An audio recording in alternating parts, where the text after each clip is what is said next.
Hello, good morning mga kababe.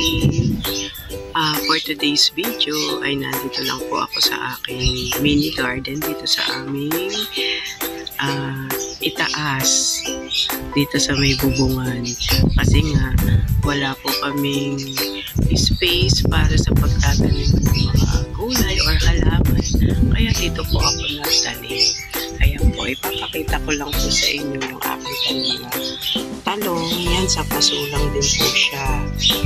Ayan, at meron na nga din pong bunga yung aking talong. Ayan, at ang laki ng bunga ng aking tanim na talong. Ayan, at meron pa po isa dito.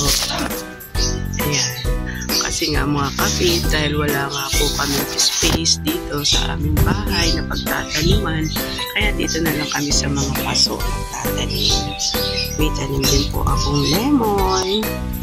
Ayan, wala pa nga lang pong bunga. Ayan, ang aking tanim na lemon. Tapos may tanim din po akong pandan para halimbawa magbili na tamis kayo ng mga saging or bilo-bilo. Ayan, meron na po akong tanim dito na pandan. Ayan pa. Madali naman po kasing mabuhay itong pandan. Pagka nagkasuwi ay pwede mo na din itanim ito.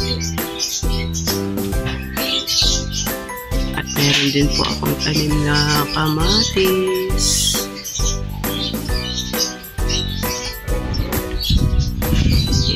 Pasulang din siya at kangkong.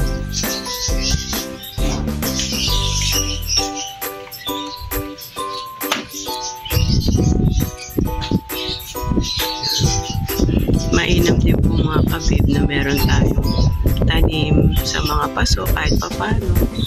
Nakakatulong din naman sa atin to.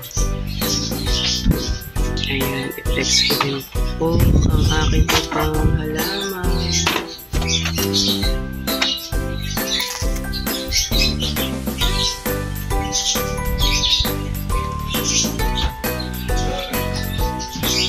Na chime.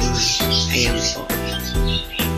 Ito po ay pwedeng isahog sa mga sopas para din po yung onion spring. Ito din po yung aking tanim na kalamansi. Ayan, buti mga kabibat na nagdahon na siya uli ngayon. Kasi nga nung time na tagtilas or nung summer po talaga pong nakalbo po yung aking kalamansi. Halos wala na talagang kadahon-dahon. Akala ko nga mamamatay na siya. Pero hindi. Ito at nakasurvive pa rin siya. Ayan. Dati po kasi ang daming bunga nitong aking kalamansi, pero nung panahon ng tagtilas, talagang naubos yung mga dahon dito sa aking kalamansi.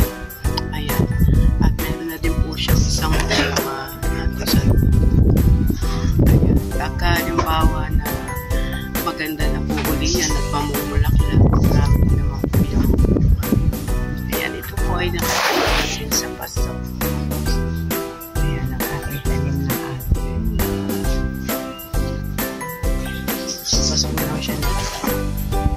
Malaking tulong po itong mga tanim kong gulay kasi at least hindi ka nabibili sa palengke ng ibang gamit, diba? Ayan. Napakasarap nitong talong na i-flex ko lang din po itong aking tanim na aloe vera. Mainam po kasi itong aloe vera iinitan kasi mas nabubuhay siya dito sa init at hindi naman siya kailangan masyadong didiligan dahil kapag lagi siyang dinidiligan mamatay siya, kaya okay lang na ganyan, nasa araw siya para mas madali siya mabuhay. At ito po yung aking tanim na cactus. Dati po ang dami kong cactus at aloe vera, kaso nga lang bawas din ako at medyo magugot na nga po itong aking mini garden. Sobrang dami. Yung iba pinamigay ko naman. Ayan. Ayan po mga ka-babe, at pipitasin ko na po yung talong, yung bunga ng talong. Ayan po, dahil mayroong dalawang bunga nga, kuhanin ko pa yung isa. Ayan po. Hinihin mo lang yun.